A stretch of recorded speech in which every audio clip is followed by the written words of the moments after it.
에스겔서 12장입니다. 에스겔서 12장에는 이스라엘 백성을 가리켜서 반역하는 족속이라고 얘기를 합니다. 에스겔을 향해서 네가 반역하는 족속들 중에 살고 있다. 그들은 눈이 있어도 보지 아니하고 들을 귀가 있어도 듣지 아니하고, 그래서 반역의 족속이라는 겁니다. 하나님의 택한 백성이잖아요. 우리가 이사야서에서 언급된 것처럼 모든 가축도 주인을 안다고 그랬어요.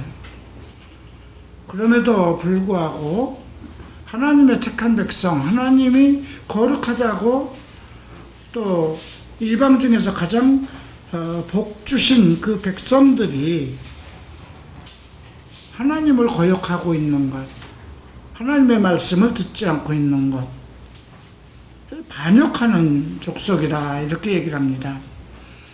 자, 그래서 너는 행장이라는 건 어디 길을 갈 때 꾸미는, 지금으로 얘기하면 여행 도구라고 그럴까요? 행장을 꾸리고 낮에 그들의 목전에 끌려가라. 그들의 목전에서 행장을 꾸리고 끌려가라 그럽니다. 내가 내 처소를 다른 곳으로 옮기는 것을 그들이 보면 비록 반역하는 족속이라도 혹시 생각이 있으리라. 그러니까 지금 예언자인 에스겔이 다른 곳으로 그 예언자가 살고 있는 집, 아주 특별한 곳이잖아요. 그래서 그 백성들도 야, 여기는 예언자의 집이야, 하나님이 사랑하는 예언자의 집이다, 이렇게 믿고 그렇게 나름대로 존경하고 있었는데, 갑자기 여행 가방을 꾸리고 이렇게 바깥으로 끌려 나가는 거예요. 처소를 다른 곳으로 옮기는 걸 보면 반역하는 족속이라도 혹시 생각을 하지 않겠느냐, 뭔가 지금 이거 무슨 일이 있으려고 그러는 거 아닌가, 그렇게 생각할 것이 아니냐. 너는 낮에 그들의 목전에서 내 포로의 행장을 밖에 내놓기를 끌려가는 포로 행장같이 하고. 포로의 행장이라는 건 뭐예요? 이제 바벨론에 의해서 끌려갈 때 얼마나 많은 것을 가져갈 수 있을까요? 아무것도 못 가져가는 겁니다. 그죠? 뭐 그들이 갈 때 무슨 어떤 말을 타고 가는 것도 아니고 마차를 타고 가는 것도 아니잖아요. 끌려가는 거잖아요. 아주 간단한 옷 한두 벌일 겁니다. 그죠? 뭐 밥은 먹어야 되니까 숟가락 가지고 가겠죠.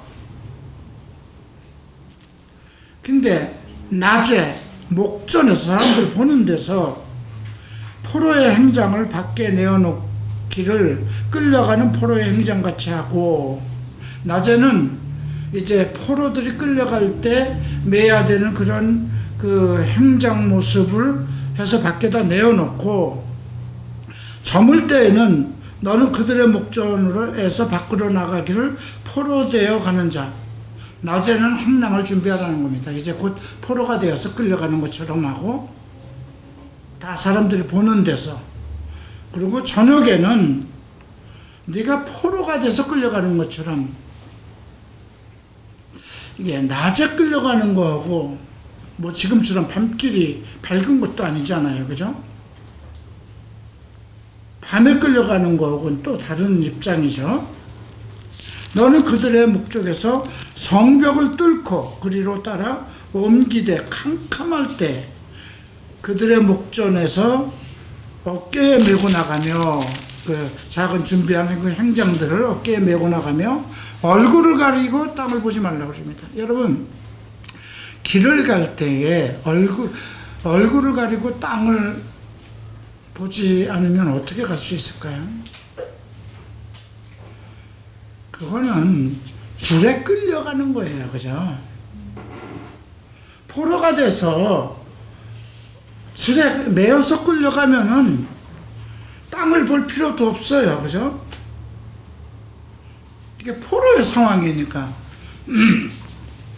이는 내가 너를 세워 이스라엘 족속에게 징조가 되게 하리라.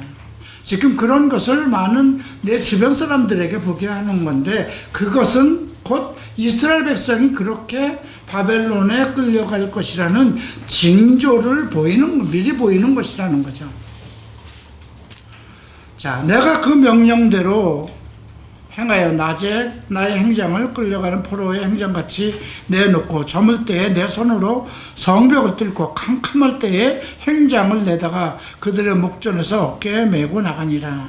중요한 건 7절에 보면 앞에서 1절부터 6절까지 하나님께서 에스겔에게 명령한 대로 7절에 아주 한 구절에 그 압축해서 써놨어요. 그죠? 내가 그대로 했다는 것입니다. 우리가 성경을 볼 때, 성경을 행할 때, 성경의 말씀을 행할 때 어떻게 행해야 될 것인가? 그냥 말씀대로 행하면 되는 겁니다. 하나님의 어떤 지시가 있으면 왼쪽으로 가라 그러면 왼쪽으로 가야 되는 것이고, 오른쪽으로 가라 그러면 오른쪽으로 가야 되는 것입니다. 왜 그렇게 해야 되는지는 이유를 알 필요가 없다는 것입니다.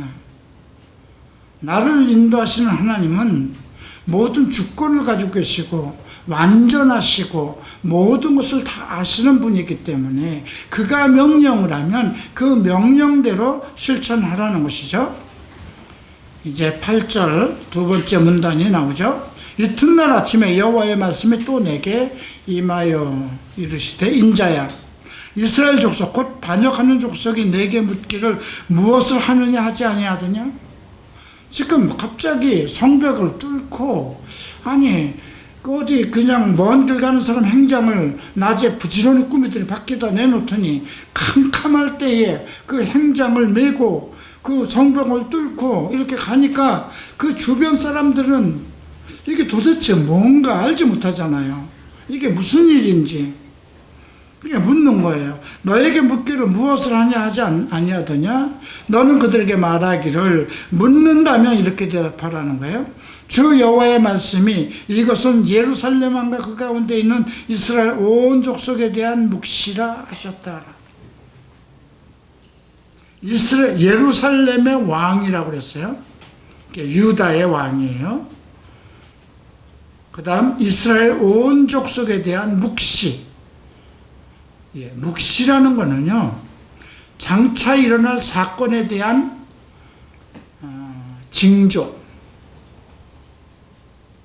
곧 일어날 일이라는 거예요.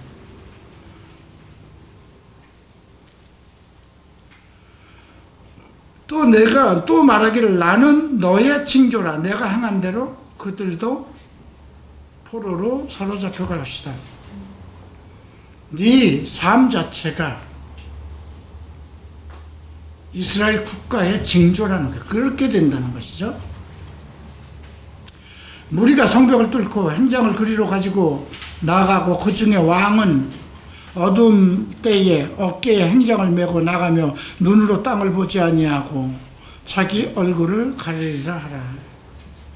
이스라엘 그 예루살렘에 있는 왕이 지금 에스겔이 그렇게 끌려나간 것처럼 눈을 가리고 땅을 보지 못하고, 결국 우리가 이제 역사서에서 보지만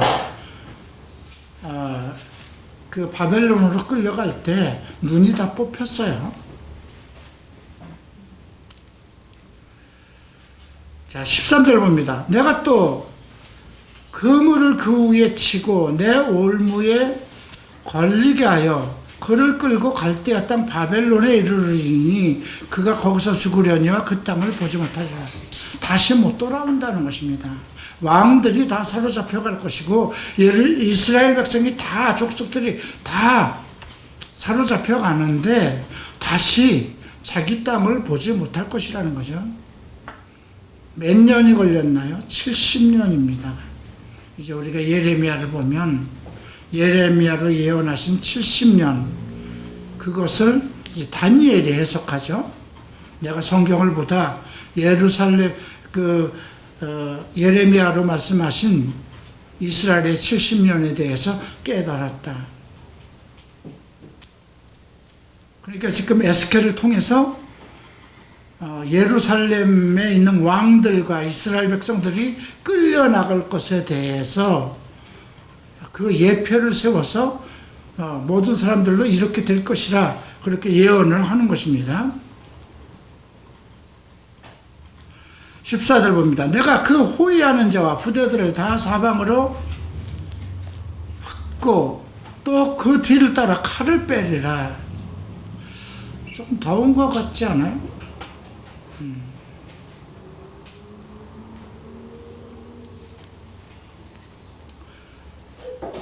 호위하는 자와 부대들을 다 사방으로 흩고 또 그 뒤를 따라 칼을 빼리라. 내가 그들을 이방인 가운데로 흩으며 여러 나라 가운데 해친 후에야 내가 여호와인 줄 그들이 알지라. 지금은 패역하는 백성들이라 본론이 있어도 보지도 않고 귀가 있어도 듣지 않는다. 아주 반역한 족속이라는 거죠. 근데 이 나라가 망하고 왕들이 다 없어지고 다 쫓겨가고 붙잡혀가고 이스라엘 백성들이 다 사로잡혀 간 후에 그때서야 이제 그리고 이스라엘 모든 사람들을 전 세계 가운데로 흩은 후에야 여호와인 줄 그들이 알 것이다. 이렇게 얘기를 합니다. 그러나 내가 그중 몇 사람을 남겨. 이건 참 흥미로운 것입니다. 하나님은 어떤 징벌을 내리시고 어떤 화를 내리실 때에도 그의 백성들, 그가 살릴 사람들을 남겨둔다는 거예요. 그래서 엘리야 시대에도 정말 엘리야가 그 모든 예언자들을 다 죽이고 나만 혼자 남았는데 나까지 내 목숨도 저들이 찾고 있습니다 할 때 내가 7,000명을 내 백성을 위해서 7,000명을 남겨뒀다 이렇게 말씀하셨거든요. 로마서 이제 9장에도 그런 말씀이 나옵니다. 하나님의 백성들이 정말 모래와 같이 많을지라도 오직 남은 자들만. 지금 이 말은요, 그건 구약이니까 이스라엘 백성에게 해당되는 거겠지. 아브라함의 자손이에요. 근데 바울은 우리도 누구라고 그래요? 우리도 아브라함의 자손이라고 그래요. 아브라함이 어떤 행위를 따라서 의인으로 칭함을 받지 않고 오직 하나님의 말씀을 듣고 믿었기 때문에 의인으로 삼았듯이 그래서 우리도 아브라함의 후손이라는 거죠. 마찬가지예요. 이 땅에 하나님을 믿고 예수를 믿는 모든 사람들이 하늘로 올라가는 것이 원칙이에요. 그게 정하신 하나님의 계획이에요. 그런데 이들 중에 패역한 자 어떤 사람들일까요? 보기는 보아도 보지 못하는 똑같은 말이에요. 그 씨 뿌리는 비유에 나오잖아요.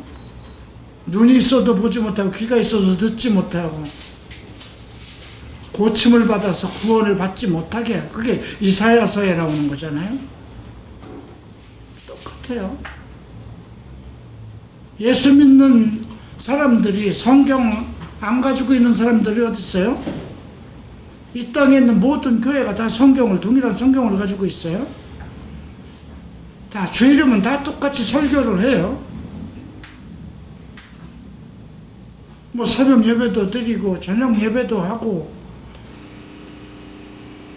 근데 이사야 선지자는 그 이사야서 1장에서 내게 드리는 그 모든 제사가 무슨 소용이 있냐. 마당만 밟을 뿐이다.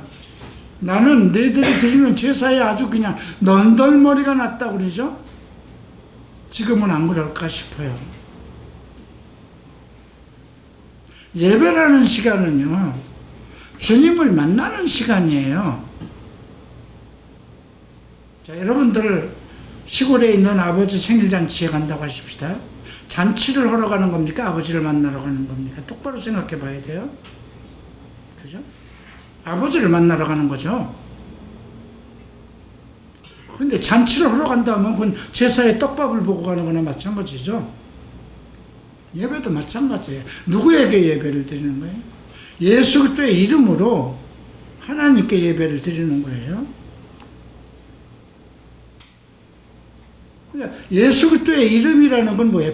나의 인격이 그리스도의 인격이라야 되는 거예요. 그의 이름으로 내가 의인이 되어 있기 때문에 내가 의인이 예수 그리스도가 하늘로 올라가신 것처럼 내가 올라갈 수 있어야 된다는 거예요. 그리스도의 형상과 같이 내가 만들어졌어야 된다는 거예요. 그러기 위해서 성경을 주셨고 그 성경 말씀 속에서 역사하는 성령의 능력이 우리 안에서 역사하는 것이거든요. 그래서 가지고 있었던 과거의 모든 인간의 속성과 죄된 것은 이미 그분이 처리했기 때문에 내게는 없는 것이다 생각을 해야 되는 거예요. 그래서 자기를 부인하라고 그러잖아요. 자기 존재를 부인하라는 겁니다. 너는 그리스도의 사람이지 너라는 존재, 내가 태어날 때 가지고 있었던 나의 죄된 본성은 부인하라는 거예요.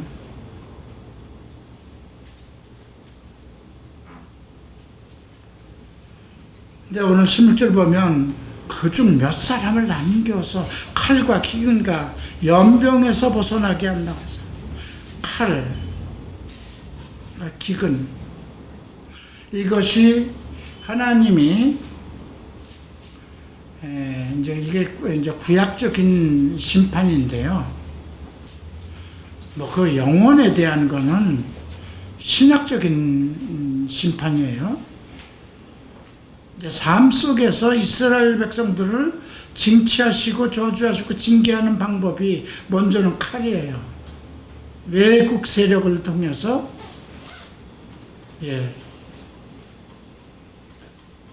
그 다음에 기근, 먹을 것이 없는 거죠. 그 다음에 연병이에요. 전염병이죠.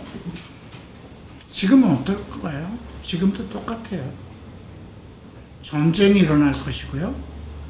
기근이 일어나고, 전쟁이 일어나면 당연히 기근이 일어나죠. 전쟁이 일어나면 전염병이 도는 건 당연한 거예요. 사람이 피투성이가 되고 그래서 다 불로 태워 죽이고 하는 거잖아요. 썩고 그런 속에서 병이 전염되지 않게 하기 위해서.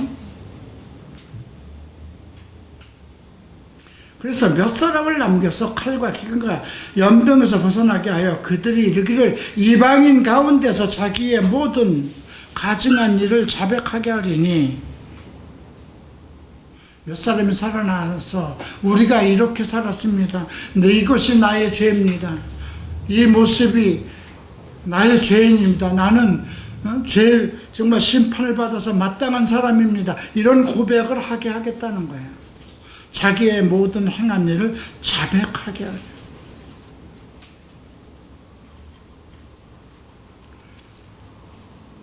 내가 여호와인 줄 그들이 알리라. 그때서야. 왜? 나머지 사람들은 왜 그러면 다 칼과 기근과 연병에 죽었을까요? 눈이 있어도 보지 못하고 귀가 있어도 듣지 못하고 하나님의 사람이라고 얘기하고 말로 하면서도 온갖 죄악 속에서 살고 있었거든요. 자기네들은 거룩한 하나님의 백성, 의인이라고 생각했던 거예요. 그리고 자기네들이 비판하고 인간 같게 여기지 않았던 사람들, 노예와 같고 종과 같이 살던 그들을 몇 남겨뒀는데 그들이 우리는 죄인입니다. 우리는 불쌍히 여겨주시옵소서 하고 자기들의 죄를 자복하는 것을 보게 한 거야. 그때서야 그들이 내가 여호와인 줄 알리라.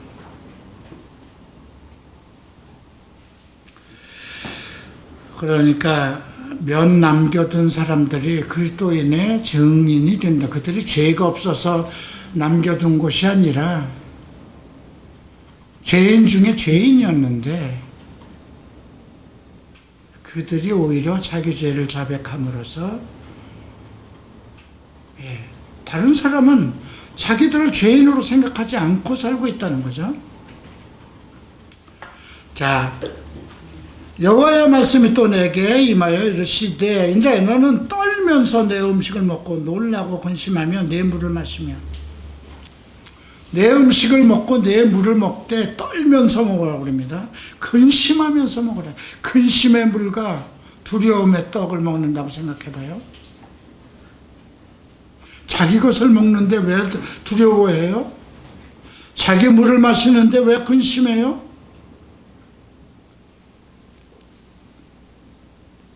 그리고 이 땅 백성에게 말하되 주 여호와께서 예루살렘 주민과 이스라엘 땅에 대하여 이르시기를 그들이 근심하면서 그 음식을 먹으며 놀라면서 그 물을 마실 것은 이 땅 모든 주민의 포약으로 말미암아 땅에 가득한 것이 황폐하게 되었습니다.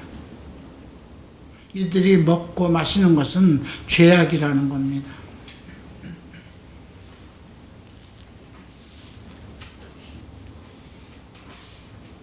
사람이 거주하는 성읍들에 황폐하며 땅이 적막하리니 내가 여호와인 줄 알리라. 그때서야 자기 음식을 먹고 자기 밥을 먹고 자기 물을 마시는데도 그 죄악 중에서 두려움에 떨면서 생활하는 거예요.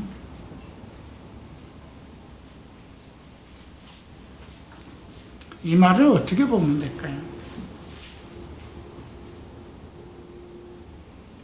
어떻게 생각해야 될까요?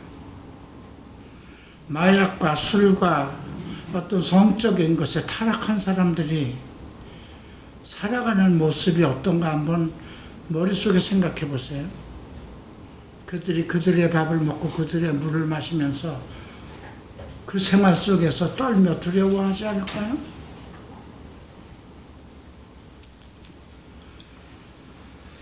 자, 21절 여호와의 말씀이 또 내게 임하여 이르시되 인자야 이스라엘 땅에 이르기를 날이 더디고 모든 묵시가 사라지려라 하는 너희 속담이 어찌 됨이냐. 속담이 있었어요. 날은 더디고 모든 묵시는 사라지리라. 야, 성경에 뭐 심판이 있을 것이라 그거 그렇게 쉽게 오는 거 아니야. 우리가 그래서 베드로가 얘기하잖아요.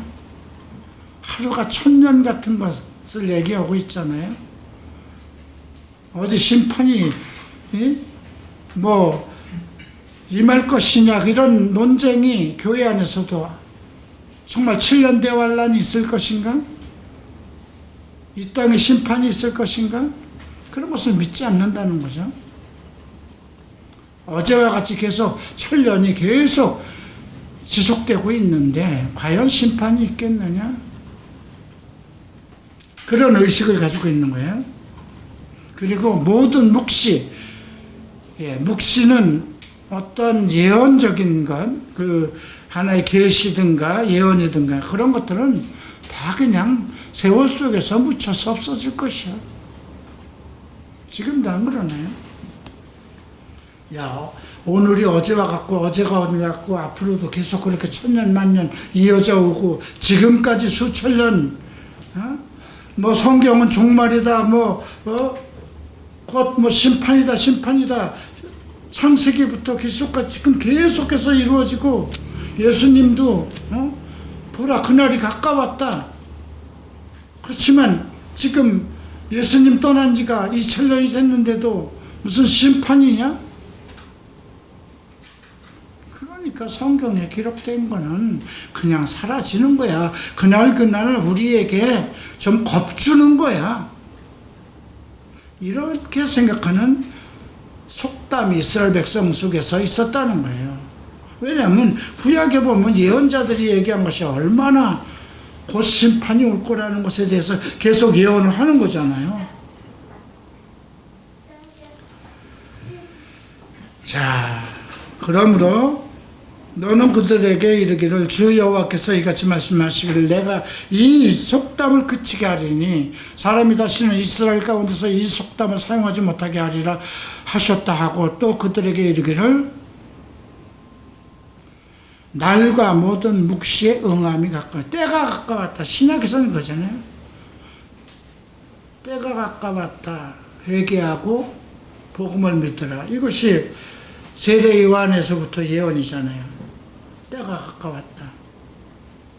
근데 많은 요즘 자유신학자들이 얘기하죠. 그 때가 가까웠다는 거, 지금 예수 그 말을 한 지가 지금 2000년이 지났는데 무슨 때?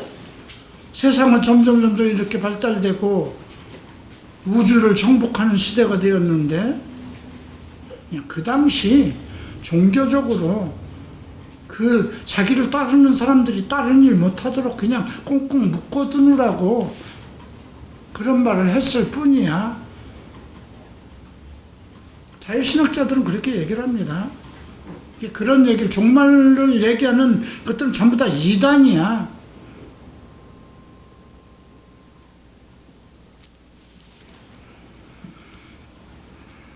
그런데 그것을 이스라엘 백성들이 그런 속담을 사용하지 못하게 할 것이고, 날과 모든 묵시의 응함이 때가 가까울 것이다. 이제 곧 잡혀갈 것이니까. 수천 년 동안 화려하던 예루살렘이 완전히 멸망당하고 왕들부터 다 학자들이 사로잡혀갈 것이고 백성들도 다 포로로 잡혀갈 것을 언급하는 거잖아요. 자, 24절. 이스라엘 족속 중에 허탄한 묵시라는 건 뭘까요? 거짓 예언을 얘기합니다. 아첨하는 복술은 이 복술이라는 거는요, 눈속임 마술, 이게 이제 계시록에도 나와요. 사람들을 미혹시키는 것, 술과 마약. 이제 우리가 10월달 되면 그 하베스트라는 책이 나올 텐데, 거기 지금 거의 살아서 미국에서 갈보리 채플을 이끌어가는 지도자들 이야기입니다. 아마 여러분들이 그걸 보면 어떻게 이런 사람들을 하나님이 쓰셨을까, 도대체 상상도 안 되는 존재들이거든요. 근데 이제 그들이 그 마약과 이런 것에 취한 사람들이 하나같이 전부 다 어떤 그 하늘의 특별한 계시 같은 것을 추구하고 그랬던 사람들이에요. 모르겠어요. 저는 마약을 안 해봐서 마약을 하면 도대체 어떻게 되는지 모르겠어요. 또 술도 나는 그렇게 먹어본 일이 없어서 술을 먹으면 사람이 어떻게 뭐가 환상이 보이는지 모르겠지만, 그래서 여기에서 보면 이 아첨하는 복술이라는 것은 미래에 대한 어떤 환상을 연구하고 뭔가 그런 것들을 얘기하는 것이 포함되어 있는 거예요. 허탄한 묵시나 아첨하는 복술을 다시 잊지 못하리라 하라. 나 여호와가 내가 말하노니 내가 하는 말이 다시는 더디지 아니하고 응하리라. 반역하는 족속이요, 내가 너의 생전에 말하고 이루리라. 여기 보면 반역하는 족속이야. 내가 너희 생전에 말하고 이루리라. 너희가 살아있을 때에 말하고 그것이 너희 살아있을 때에 이룰 것이라는 거죠. 주 여호와의 말이니라 하셨다라. 여호와의 말씀이 또 내게 임하여 이르시되, 인자야, 이스라엘 족속의 말이 그가 보는 묵시는 여러 날 후의 일이라. 그가 멀리 있는 때에 대하여 예언하였다 하느니라.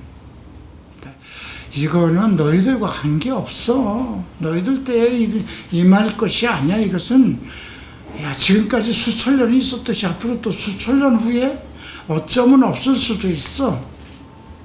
근데 이런 건 지금도 얘기를 해요. 자유주의 신학자들이 계시록에 대해서. 그러니까 계시록은 볼 필요도 없다, 이렇게 얘기를 하죠. 그러므로 너는 그들에게 이르기를 주 여호와의 말씀에 나의 말이 하나도 다시 더디지 아니할지니 내가 한 말을 이루리라. 나 주 여호와의 말이니라 하셨다. 성경에 기록되어 있는 주께서 하신 말이 더디지 않을 것이라는 거죠. 이게 한번 신약에서 베드로가 어떻게 얘기를 했는가 한번 베드로서를 좀 보십시다.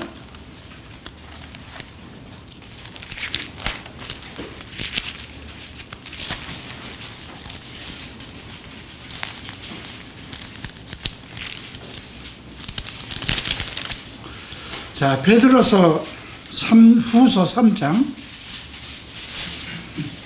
8절을 보면 사랑하는 자들아 주께서 하루가 천년 같고 천년이 하루 같다는 이 한 가지를 잊지 마라. 하나님 앞에는 천년이 하루 같기도 하고 하루가 천년이 하루 같기도 하다는 거예요. 주의 약속은 어떤 이들이 더디다고 생각하는 것 같이 더딘 것이 아니라 오직 주께서 너희에 대하여 오래 참으사 아무도 멸망하지 아니하고 다 회개에 이르기를 원하시느니라. 회개하라, 천국에 가까웠다, 이렇게 얘기한 지도 정말 수천 년이 있는데 하나님이 하실 때에는 하루가 천년 같기도 하지만 천년을 하루 같게도 하실 수 있다는 거예요.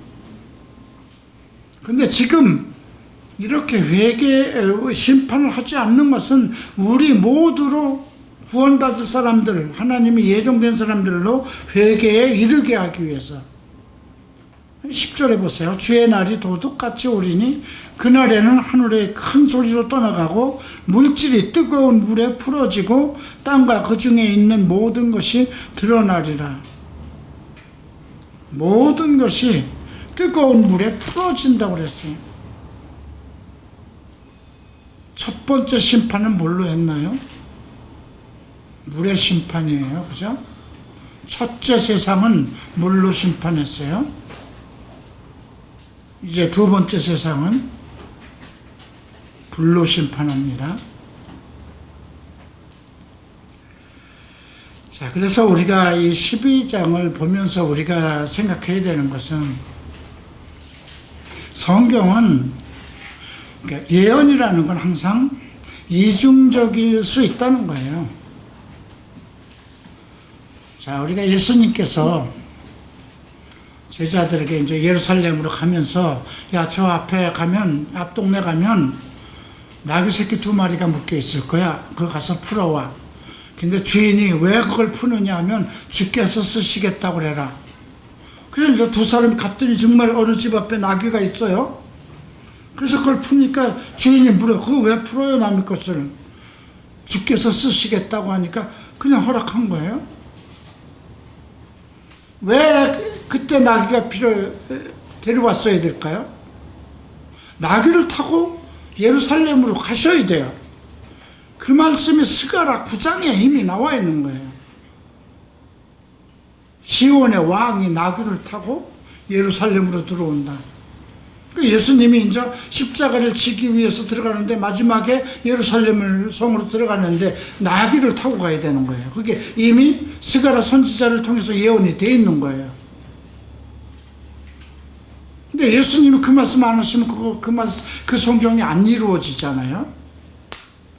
성경에 구약에 언급되어 있는 모든 것은 다 예언이라도 예수 그리스도를 가리켜서 한 것은 다 성취돼야 되는 거잖아요.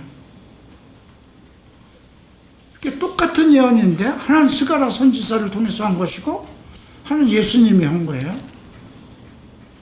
그러니까 예언이라는 것은 이중성이 있어요. 금방 한 것이 금방 이루어질 수도 있고, 근데 그 예언은 수백 년 전에 한 예언일 수도 있는.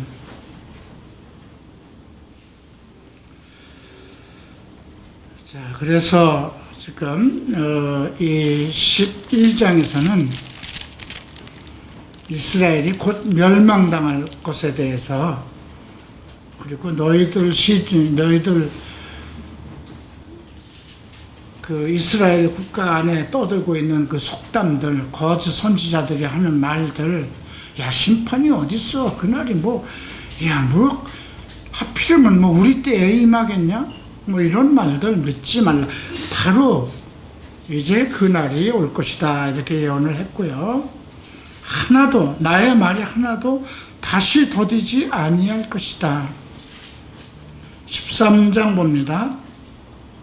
여호와의 말씀이 내게 임하여 이르시되, 인자야, 너는 이스라엘에 예언하는 선지자들, 거짓 선지자들이에요.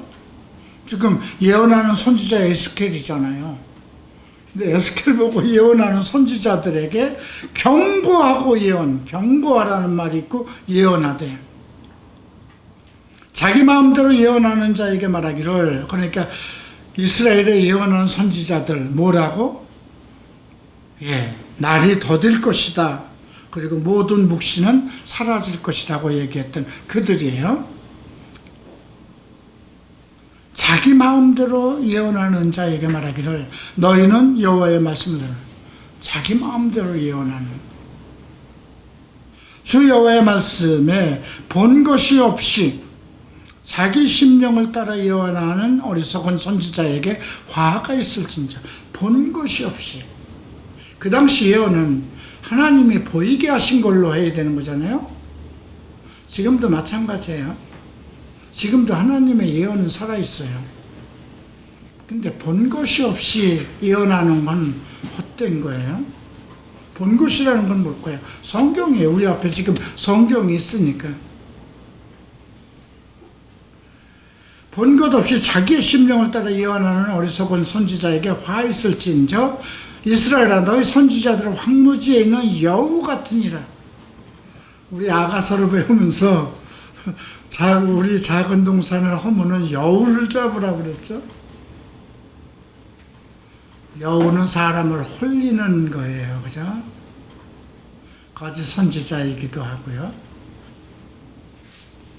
저는 지난번 아가서를 할 때 여러분의 마음을 훔치고 잘못된 길로 이끌어가는 여우가 여러분들 속에 있다고 그랬죠. 괜찮아. 누가 보겠어? 하나님이 지금 이 전 세계에 손볼 사람들이 얼마나 많은데 지금 그 바쁘신데 나 같은 사람 보겠어? 내가 조금 이거 즐긴다고 무슨 천지개벽이 나는 거야? 그게 여우예요. 자기가 뭔가 잘못된 길로 자기를 이끌어가는 거. 5절 봅니다. 너희 선지자들이 성 무너진 곳에 올라가지도 아니하였으며 이스라엘 족속을 위하여 여호와의 날에 전쟁에서 견디게 하려고 성벽을 수축하지도 아니하였느니라. 선지자라면 성 무너진 곳에 가서 외세로부터 지켜야 되잖아요. 그죠? 그리고 전쟁에서 이길 수 있는 준비, 이제 여기서 얘기하는 건 영적 전쟁이기도 해요. 여호와께서 말씀하셨다고 하는 자들이 허탄한 것과 거짓된 점괘를 보며 사람들에게 그 말이 확실히 이루어지기를 바라게 하거니와 그들은 여호와가 보낸 자가 아니라는 거죠. 거짓 선지자들이죠. 너희가 말하기를 여호와의 말씀이라 하여도 내가 말한 것이 아닌즉 어찌 허탄한 묵시를 보며 거짓된 점괘를 말한 것이 아니냐. 이것이 신약에서는 어떻게 언급되고 있나요? 신약에도 있어요. 고린도 후서 11장을 볼까요?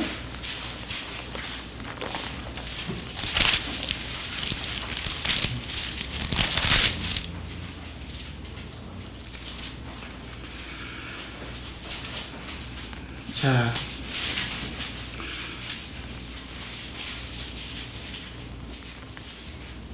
11장 2절, 13절에 보면, 12절에 보면, 나는 내가 해온 그대로 앞으로도 하리니 기회를 찾는 자들이 그 자랑하는 일로 우리와 같이 인정을 받으려는 그 기회를 끊으려 함이라.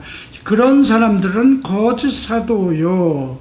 이 거짓 사도로 얘기하는 사람들은 지금 7절, 8절 자기를 높이고 그런 사람들을 얘기하는 것이고요. 또 일꾼이니 자기를 그리스도의 사도로 가장하는 자들이니라. 이것은 이상한 일이 아니니라. 사단도 자기를 광명한 천사로 가장하나니 그러므로 사탄의 일꾼들도 자기를 의의 일꾼으로 가장하는 것이 또한 대단한 일이 아니니라. 그들의 마지막은 그 행위대로 되리라. 교회 안에 역사하는 거짓 선지자들을 얘기한 것이고요. 또 마태복음 7장을 봅니다.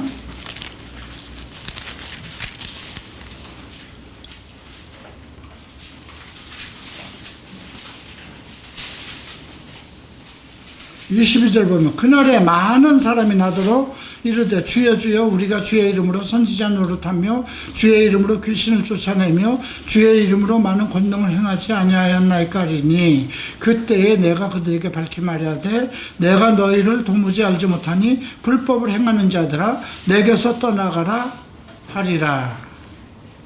그죠?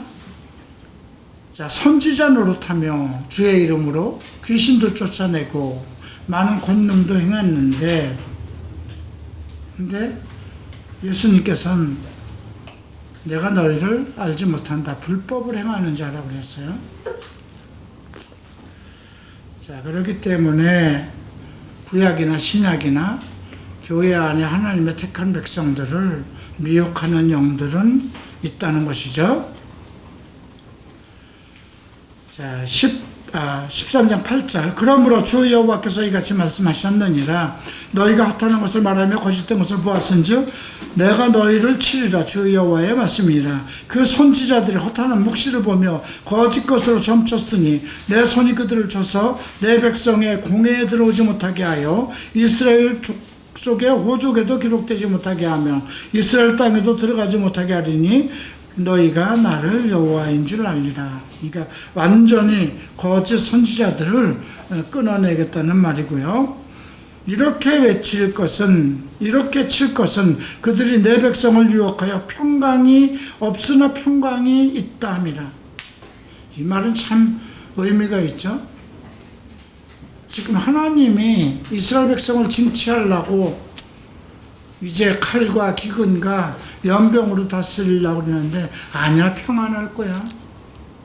이렇게 얘기하면 거짓이잖아요. 그죠? 평안이 없는데 평안이 있다 함이라. 왜 그럴까요? 우리 집안에 무슨 일이 있어요? 아니야, 뭐 걱정 없을 거예요. 평안할 거예요. 이렇게 얘기한다는 거죠. 어떤 사람이 담을 쌓을 때 그들이 회치를 하는도다. 여기서 회치를라는 것은요, 회칠한 담이나 그 위선자들을 얘기해요. 어떤 일에 대해서 거짓 것을 얘기하는 것.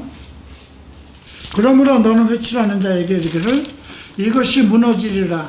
폭우가 내리며 큰 우박덩이가 떨어지며 폭풍이 몰아치니 그 담이 무너진즉 어떤 사람이 너에게 말하기를 이것에 칠한 회가 어디 있느냐 하지 않겠느냐. 자, 담에다 이제 회칠을 했어요. 이건 절대로 넘어지지 않을 거야. 이 담이 얼마나 튼튼한데. 근데 원래 넘어질 담인데 곱게 칠을 했기 때문에 무너질 것 같지 않거든요. 어떤 사기꾼이 누구를 데려가서 뭘 보여줍니다. 그러면 그 사기를 당하는 사람들이 그 보여준 것이 진실인 줄 알고 결국은 망하잖아요. 근데 이제 그런 것들, 회칠한 것을 없앤다는 거죠.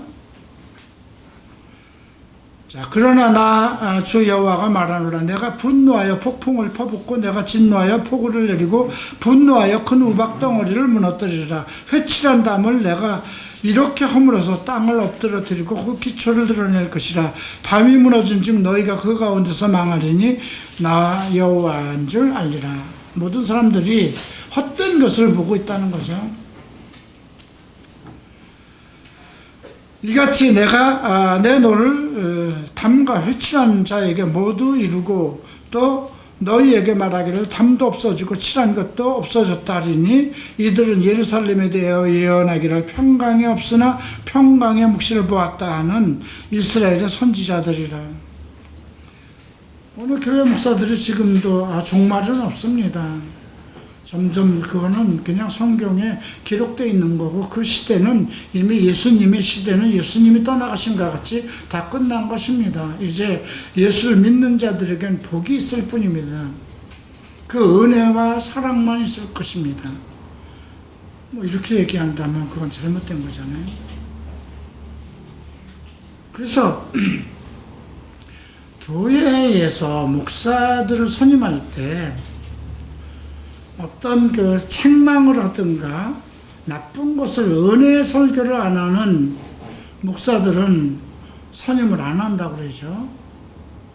축복과 은혜만 얘기를 해야 된다는 거예요. 하나님께서 당신을 축복하십니다. 우리 교회를 축복하십니다.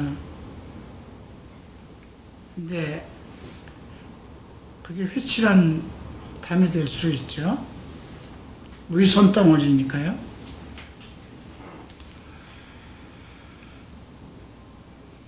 자, 이제 17절 봅니다. 그래서 너 인자야 내 백성 중에 자기 마음대로 예언하는 여자들에게, 이제 여자들도 나오네요. 경고하여 예언하며 이르기를 주 여호와의 말씀에 사람의 영혼을 사냥하려고 손목마다 부적을 매매하여 깨고 키가 큰 자나 작은 자에게 머리를 위하여 수건을 만드는 여자들에게 화 있을진짜 너희가 어찌하여 내 백성의 영혼은 사냥하면서 자기를 위하여 영혼을 살리려 하느냐. 백성들의 영혼을 훔치는 사냥꾼. 우리가 창세기 10장에 보면 9장부터 나오나요? 니무롯이 나오죠. 예, 특이한 사냥꾼이라고 그랬어요. 함족이잖아요. 그죠? 원래 노아의 세 아들 중에 함족은 그 영혼에 관한 축복을 받은 자가 아니에요. 영혼의 축복을 받은 자는 누구예요? 셈이에요. 그가 하나님을 찬양하는 복을 받았어요. 야벳은 많은 것을 연구하고, 그런 어떤 이성적인 축복을 받고요. 그리고 함은 육체적인 것에, 그래서 뭐 농사를 짓고 뭐 돈과 관련된 거, 하나님이 원한 것은 셈의 장막에 야벳도 들어가고 함도 들어가기를 원했던 거예요. 이 말은 함이 육체라면 야벳은 혼이에요. 한 사람이 우리가 영과 혼과 육이 있다면 하나님의 영 안에 우리의 생각하는 혼과 우리의 육체가 지배를 받기를 원한 거예요. 내 영혼이 잘 됨과 같이 내가 범사가 잘 되고 강건할 것이라는 영혼 육의 관계거든요. 근데 이게 이제 뒤집힌 것이, 하나님을 모르는 사람들은 무엇이 맨 위에 올라가 있나요? 자기의 육체예요. 육체가 원하는 대로 내 마음이 이끌어가는 거죠. 영이 이 바닥으로 내려온 거죠. 근데 이제 예수를 믿으면 영이 회복이 되는 거예요. 근데 영과 혼과 육을 따라서 살아야 되는데 계속 옛날의 속성대로 육체를 이끌려서 살아가는 게 가날 크리스찬이에요. 육신적인 크리스찬. 육신이 이끄는 대로 살아가는 거예요. 그러니까 육신의 정욕과 안목의 정욕과 이승의 자랑을 따라가는 것이 육신적 크리스찬, 카날 크리스찬이거든요. 지금 그것들을 예언하는 여자들을 얘기하고 있어요. 영혼에 대해서 잘못 이끈, 이건 그래서 여자라고 얘기했지만 영적인 존재를 얘기하는 것입니다. 교회를 얘기하는 것입니다. 너희가 두어만큼 보리와 두어 조각 떡을 위하여 나를 백성 가운데서 욕되게 하여 거짓말을 고지 듣는 내 백성에게 너희 거짓말을 지어내어 죽지 아니할 영혼을 죽이고 살지 못할 영혼을 살리는도다. 자기 먹을 것을 위해서 사건이라는 거죠. 근데 여기 보면 죽이지 아니할 영혼을 죽이고 살지 못할 영혼을 살린다. 범죄한 사람도 그냥 돈만 잘 내면 축복을 주는 거예요. 그죠? 그 사람이 어떤 짓거리를 하든지 말든지 헌금만 많이 하면 축복하고, 그죠? 그러므로 20절입니다. 나 주 여호와가 이같이 말하노라. 너희가 새를 사냥하듯 영혼들을 사냥하는 그 부적을 내가 너희 팔에서 떼어버리고 너희가 새처럼 사냥한 그 영혼을 놓아주며, 영혼을 사냥하는 거예요. 결국 목사들, 거짓 목사들을 얘기하는 것입니다. 부적이라는 게 뭐예요? 옛날에 그 로마 카톨릭 때에는 천국 가는 그 티켓을 팔았다고 그랬잖아요. 또 너희 수건을 찢고 내 백성을 너희 손에서 건지고 다시는 너희 손에 사냥물이 되지 아니하게 하리니 내가 여호와인 줄을 너희가 알리라. 22절 23절 함께 읽겠습니다. 내가 슬프게 하지 아니할 의인의 마음을 너희가 거짓말로 근심하게 하며 너희가 또 악인의 손을 굳게 하여 그 악한 길을 돌이켜 나를 삶을 얻지 못하게 하였은즉 너희가 다시는 허탄한 묵시를 보지 못하고 전복도 못할지라. 내가 내 백성을 내 손에서 건지리니 내가 여호와인 줄을 너희가 알리라. 의인의 마음을 너희가 거짓으로 근심하게 하고 악인의 손을 굳게 하고. 근데 사실 이게 내가 예수를 믿고도 사실 그랬거든요. 그냥 교회는 뭐 헌금을 많이 하면 뭐 항상 하나님이 당신을 축복할 것입니다. 당신은 어둠의 사자로 하나님께서 택하셨기 때문에, 그러니까 뭐 술집을 많이 해야만 되죠. 어둠의 세력들을 복음을 전하려면. 그런 말들을 목사들이, 아니 어둠의 세계를 위해서 어둠의 사람을 쓰나요? 어둠의 세계를 밝히기 위해서 의인을 일으키는 거잖아요. 그죠? 의인의 빛을 전하는 거죠. 근데 이런 일들이 구약의 예언이지만 지금도 있다는 거죠.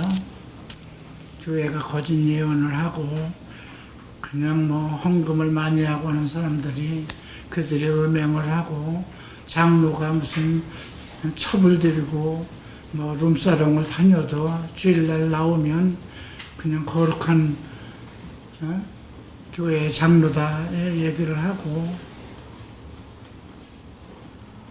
얼마 전에 글쎄 아마 춘천에 있는 목사가 전화가 왔어요. 자기 교회 전도사가 중학교 아이를 성추행했대요. 근데 결혼도 했대요. 자녀도 있고.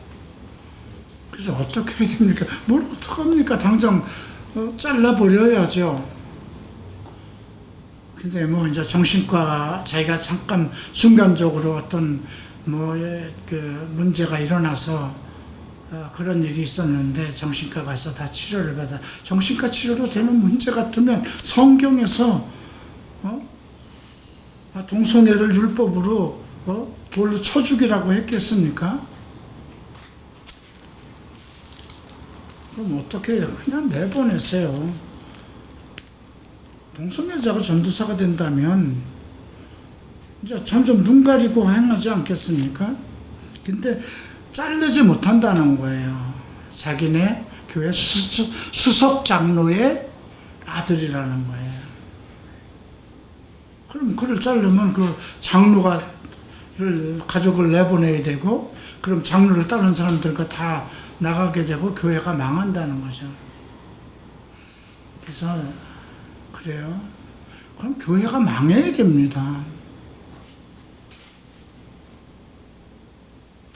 교회가 그렇게 해서 내보내서 망하면 살 것이고요. 망할까봐 데리고 있으면 아주 당신의 영혼까지도 망할 것입니다. 근데 목사가 이런 것은 저한테 상담한다는 것이 부끄럽지 않냐고. 앞으로 전화도 하지 마십시오. 성경에 나와 있는 걸 뭘 나한테 묻습니까? 내가 점쟁이도 아니고 그런 걸로 해결하는 사람도 아닌데.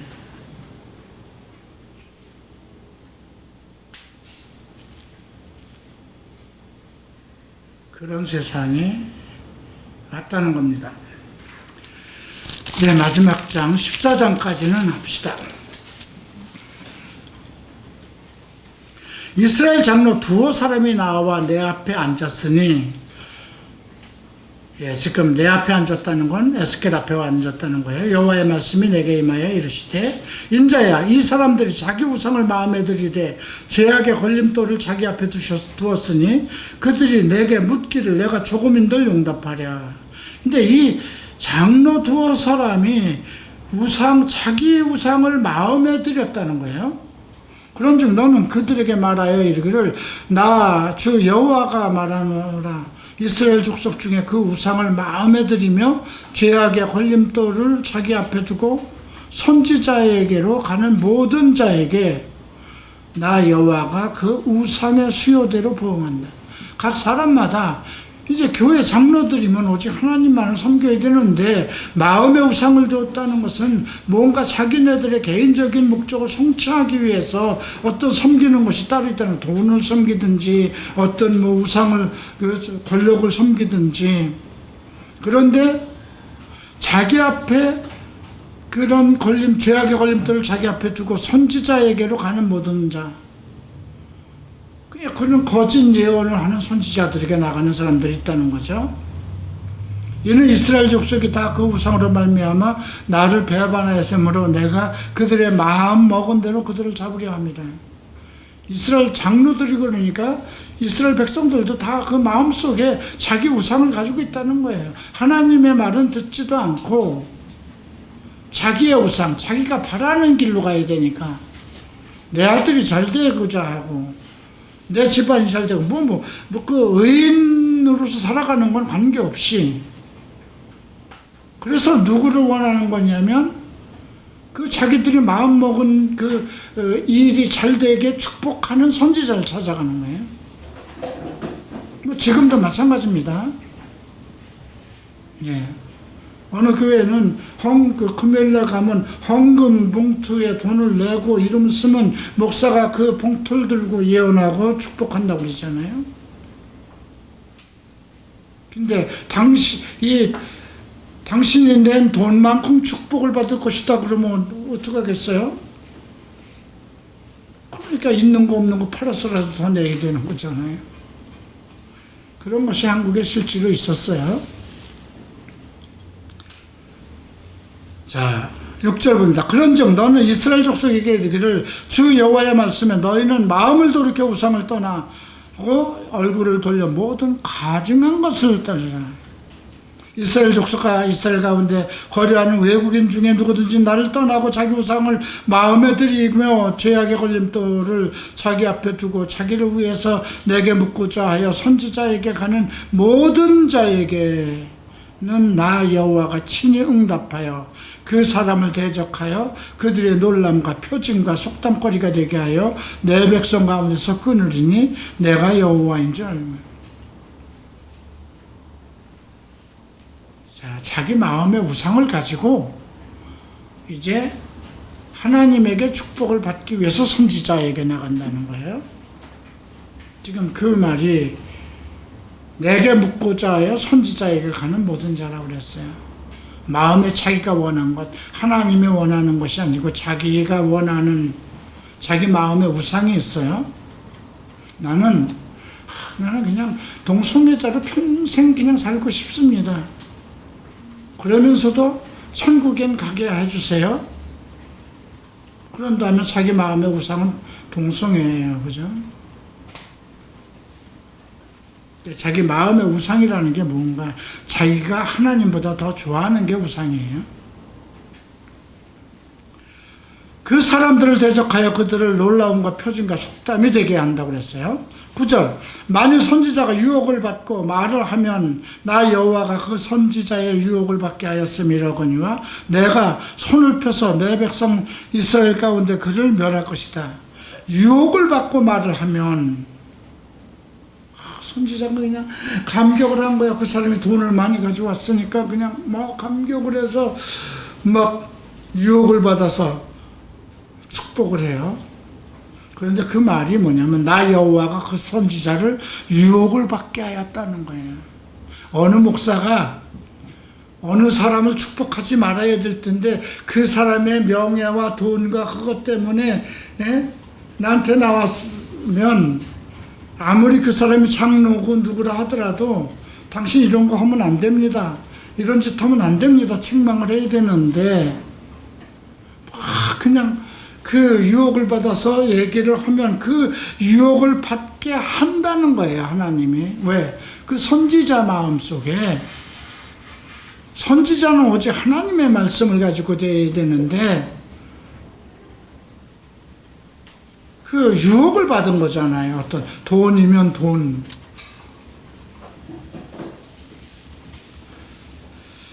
그래서 그 사람은 이스라엘 가운데서 멸한다고 그랬습니다. 선지자의 죄악과 그에게 묻는 자의 죄악이 같다는 거죠.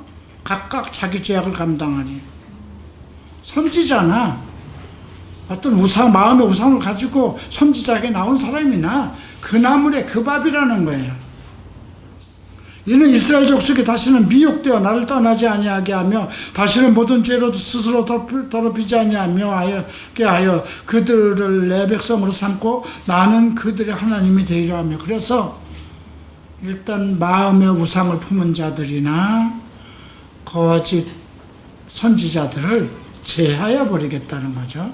그들의 한 죄로 해서 망하게 한다는 겁니다. 여호와의 말씀이 또 내게 임하여 이르시되 인자야 가령 어떤 나라가 불법을 행하여 내게 범죄함으로 내가 손을 그 위에 펴서 그 의지하는 양식을 끊어 기근을 내려 사람과 짐승을 그 나라에 끊었다 하자. 자, 어떤 나라가 하나님에게 불법을 했어요. 범죄해서 하나님께서 그 나라를 아주 그냥 망하게 했어요. 이제 비록 노아와 다니엘과 욥이 그 세 사람이 거기 있을지라도 그들은 자기 공의로 자기 생명만 건지리니 나 주 여호와의 말이니라. 그 나라에 노아와 다니엘과 욥, 성경에서 가장 의롭다고 하는 이 세 사람의 예언자들이 그 나라에 있다 할지라도 그들은 자기의 공의로 자기의 생명만. 자기의 공의는 뭐예요? 자기가 판단한 옳고 그른 것. 공의는 하나님의 공의를 따라야 되는 것이거든요. 근데 이 말씀이 신약에도 있어요. 기억 없나요? 자기 생명만 건지리니 자기의 공의로 자기 생명만 건지리니. 고린도전서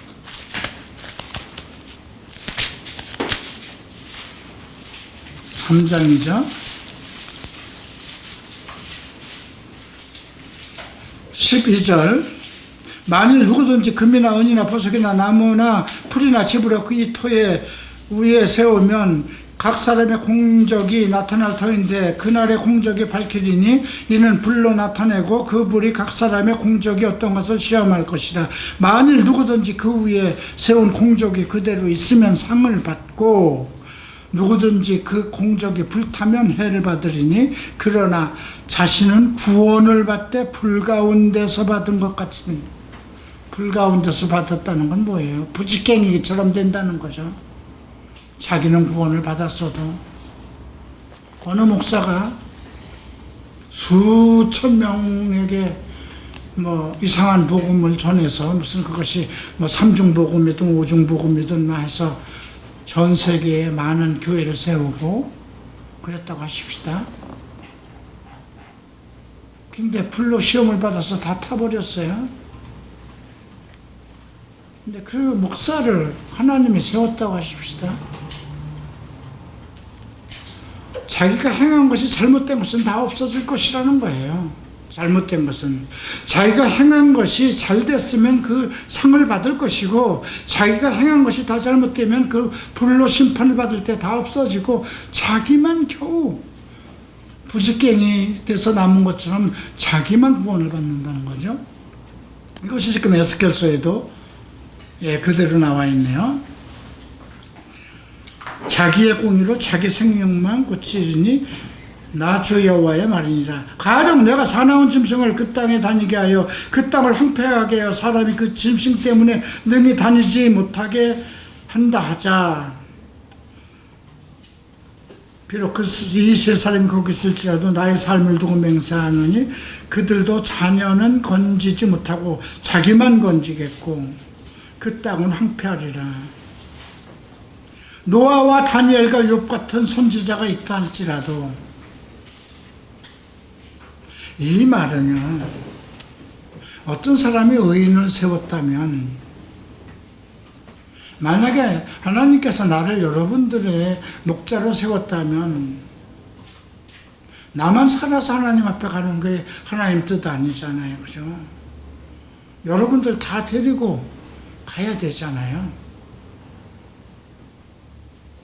그런데 그 사람이, 하나님 택해서 세운 사람이 자기 역할을 못한다면 그 교회에 노아나 다니엘과 욥같이 의로운 사람들이 있을지라도 자기 한 사람은 구원받을 것이라는 거죠. 두 번째 예는 사나운 짐승을 일으킨다는 거예요. 보낸다는 거죠. 그 짐승들이 다 잡아먹는데 거기에 노아와 욥과 다니엘과 같은 의로운 사람이 중보기도를 한다고 해도 그 사람만 구원하고 자녀들은 다 구원 못 받는다는 거예요. 아까 고린도전서가 똑같은 거예요. 공력으로 우리가 행한 것, 하나님 앞에 세움을 받은 사람은 반드시 그가 행한 걸로 심판을 받는, 공력으로 심판을 나타낸다는 거죠. 내가 예레미야에서 본 것 같은 느낌이 있는데, 모세와 누구 같은 자를, 모세와 누구라고 그랬나?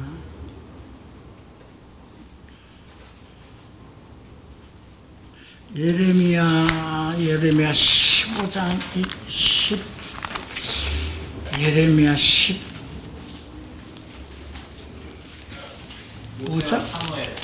오케이. 15장 1절. 여호와께서 내게 이르시되 모세와 사무엘이 내 앞에 섰달지라도 내 마음은 이 백성을 향할 수 없나니 그들을 내 앞에서 쫓아내라. 모세와 사무엘은요, 그 백성을 살리기 위해서 자기 목숨을 내놓고 하나님에게 나섰던 사람이에요. 참 무서운 말씀이잖아요.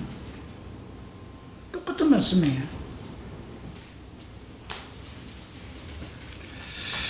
자, 가령 칼이 그 땅에 임하기를 명하기를, 칼이 땅에 돌아다닌다, 전쟁을 일으키는 거예요. 사람과 짐승을 거기서 끊는다 하자. 비록 세 사람이 거기 있을지라도 나의 삶을 두고 명세하는 그들도 자녀는 건지지 못하고 자기만 건지리니. 이거 지금 선지자들에게 얘기하는 거예요. 선지자들, 주의 종들은 똑바로 하라는 거예요. 자기 명예와 자기 목적대로 살지 말고,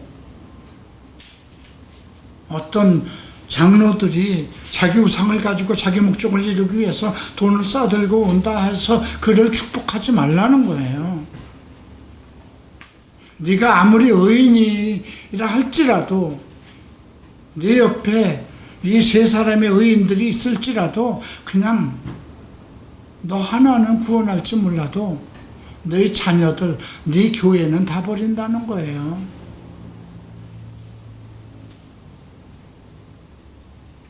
그럼 교단을 한번 생각해 봐야 돼요. 장로교, 순복음, 성결교, 감리교. 누가 일으킨 건가요? 주님이 일으킨 걸까요? 사람이 일으킨 걸까요? 사람이 일으킨 거잖아요. 칼빈주의, 알마니안주의, 오중복음, 이거 다 사람의 입에서 나온 거잖아요. 하나님은 그렇게 말씀하시지 않았거든요. 칼빈도 그냥 종이고요. 자, 그러면 칼빈 구원받았을 거예요. 나 구원받았다고 생각해요.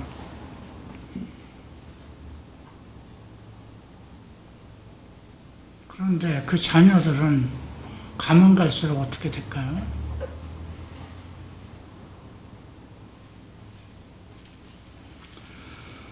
그게 이제 칼빈으로만 비유한 것이지만, 이건 선지자로 하나님이 세운 종들에 대해서 얘기하는 거예요. 자기는 의롭다고 하고 의로움을 하나님 앞에 가지고 있는데 어떤 사람들에게 미혹돼서 어떤 사람에게 그대로 유혹을 받으면 유혹을 당하게끔 만들어 버리겠다고 그러잖아요.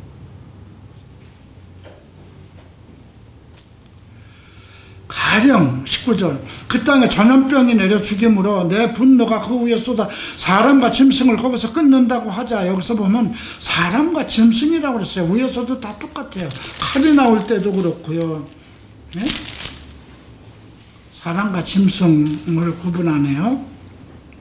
비록 노아와 다니엘과 욥이 거기 있을지라도 나의 삶을 두고 맹세하노니 그들도 자녀는 건지지 못하고 자기의 공의로 자기의 생명만 건지리니 주 여호와의 말씀이라. 자기의 공의로는 살아도 자기 하나밖에 못 건진다는 거예요. 그래서 우리가 교회는 하나님의 공의, 그건 뭐예요? 그리스도의 의로만 살아갈 수 있는 거거든요. 내가 아무리 율법을 잘 지켜서 한다고 해도 그 율법을 아무리 가르쳤다고 해서 그 율법으로 모든 사람을 다 구원하지 못하고 나만 구원받는다는 거예요. 율법의 의를 지켰기 때문에. 그래서 자기의 공의만으로 남을 구원할 수 없다는 거예요. 오직 하나님의 공의. 하나님의 공의는 그리스도의 의예요. 자, 21절 주 여호와께서 이같이 이르시되 내가 나의 네 가지 중한 벌이에요. 칼과 기근과 사나운 짐승과 전염병. 사나운 짐승은 뭘까요? 우리가 계시록에서 짐승은 누구로 나와요? 적그리스도죠. 정치가예요. 칼은 전쟁이고요. 기근은 다 알 거고, 전염병은 연병이고요. 지금 코로나 같은 거예요. 하나님이 지금 이 세상을 다스리 심판하시는 네 가지 도구가 전쟁과 기근과 사나운 짐승, 그죠? 지금 북한 김정은은 사나운 짐승이잖아요, 그죠? 전염병에게 예루살렘에 함께 내려 사람과 짐승을 그 중에서 끊으리니 그 해가 더욱 심하지 않겠느냐? 사나운 짐승은 누구로 온 거? 느부갓네살 왕이 오는 거잖아요.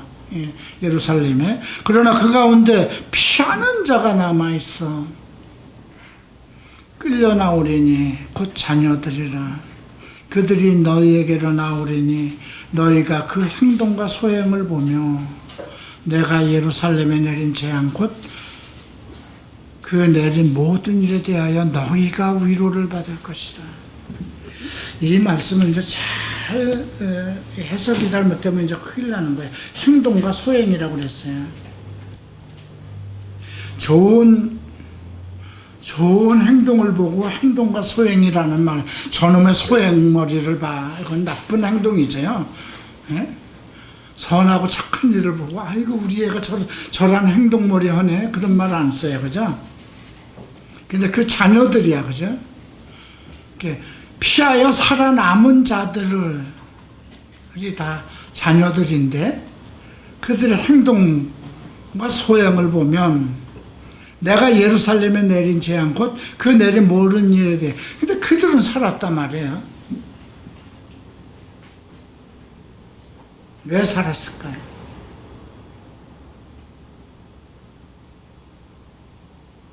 미국의 1960년대에 모든 청년들이, 그 젊은이들이 전부 다 학교와 직장을 거부하고 다 히피가 돼서 거리에 나가서 UFO를 기다리고 마약과 섹스와 이런 것에 엉켜 있었을 때 교회가 그들을 다 거부했거든요. 그들이 오는 것조차도 싫어했어요. 촉스미스 목사님 교회에도 문 앞에 장로가 맨발로 들어올 수 없다, 그렇게 주일날 써붙여놨대요. 총 목사가 그날 아침에 일찍 나갔다 그걸 보고 그 종이 뜯어내고, 이 빨간 카페트 새로 깔은 것 때문에 그 젊은이들이 히피들이 다 맨발로 다니는 거는 그 당시 풍조였는데, 그러면 이 카페트 드러내라. 저들이 거칠고 더러운 옷 때문에 그 교회 의자가 버릴까봐 그러면 의자 다 천 뜯어내라. 철의자도 있고 나무 의자도 있으면 그런 건 더러워지지 않는다. 근데 그런 얘기가 나와요.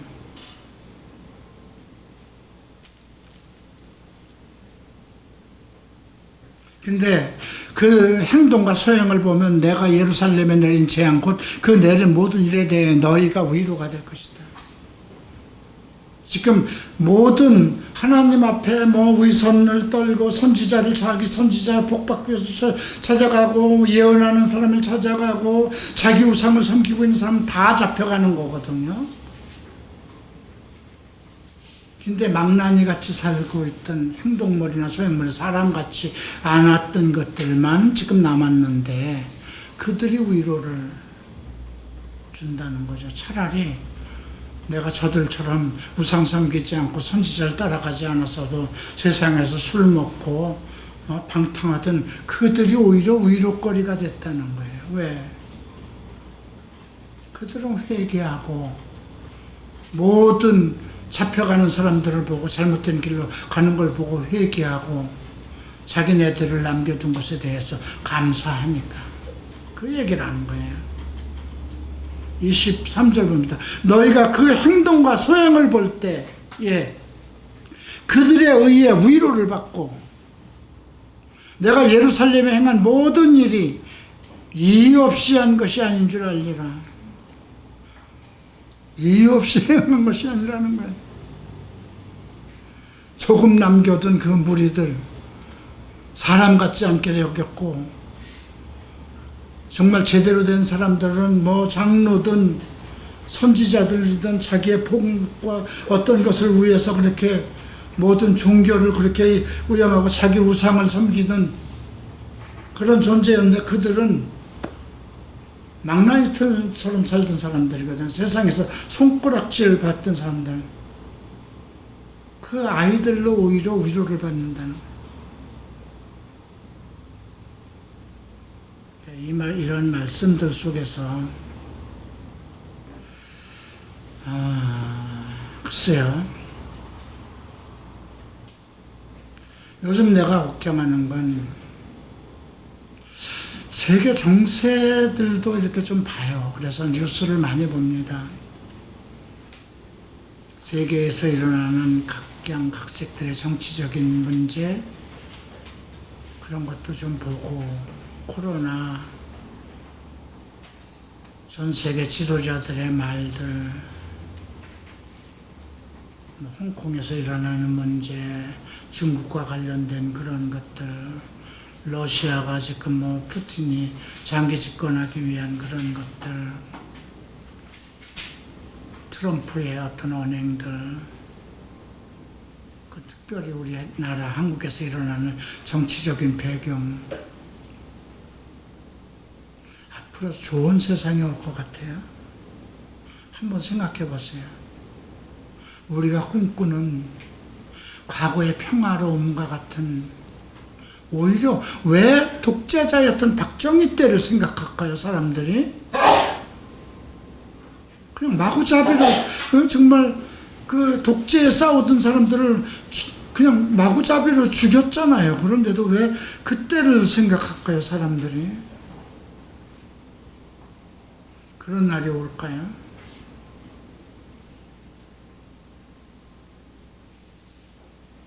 교회는 점점 어떻게 될까요? 세속화돼 나가죠. 모든 사람들이 어떤 자기 개인의 욕정과 다 그 자기 우상을 따라서 교회를 나가는 목적은 뭐예요? 자기 축복을 받기 위한 것이잖아요. 내 영혼에 대한 것은 이미 끝나버렸어요. 교회가 상실한 지 오래요. 교회가 자꾸 이제 그 뭐 주님이 오실 때를 얘기하고 재림 얘기를 하면 자꾸 이단으로 몰려요. 목사들은 성도들의 비유를 잘 맞추고 교회에 재정적으로 힘을 쓰는 사람들을 참 뭐 축복하고 칭찬하고 그런 교회가 되어버리지 않았어요? 근데 오늘 이런 말씀들은 우리가 어떤 일이 일어날지 모른다는 게 한치 앞을 몰라요. 그날이 임한다는 것에 대해서 도덕같이 임한다는 것은 물론 적그리스도에 임하는 날인데 내 인생에서 정말 그 험한 날이 일어난다면 여러분들은 안 겪고 나도 안 겪었지만 내 어머니, 내 할아버지들은 6.25를 겪었어요. 그 전쟁. 그들에겐 그때가 그 날이에요. 그죠? 근데 우리 여러분들 앞에 인생에서 어떤 것이 임할까? 그때 어떤 사람들을 구원해 줄까요? 그때 가서 주님 나 도와주세요 해도 노아나 지금 얘기하잖아요. 다니엘과 욥이 있을지라도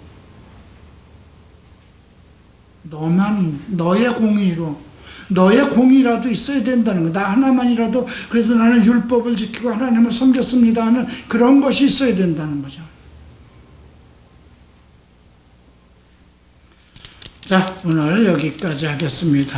15장부터 17장까지 다음 주에 하겠습니다. 읽어오시길 바랍니다. 기도하고 마칩니다. 전계신 주님 감사합니다. 에스겔서를 통해서 오늘을 보게 하심을 감사합니다. 오늘의 교회를 보게 하시고 오늘의 지도자들을 보게 하시고 오늘의 성도들을 말씀하셨습니다. 우리가 이런 말씀이 모두 우리를 향한 것인지 우리가 이때에 무엇을 어떻게 할 것인가 스스로 깨닫게 하소서. 내 마음의 모든 우상을 끊고 또 내 마음이 바라는 것들을 쫓아가지 않고 주께서 무슨 말씀을 하시는 것인가, 내가 그리스도의 내 의로 살아갈 수 없으니 그리스도의 의로 살아갈 수 있는 성도인가를 생각하는 그런 시간들이 되게 하소서. 감사하며 예수 그리스도 이름으로 기도합니다.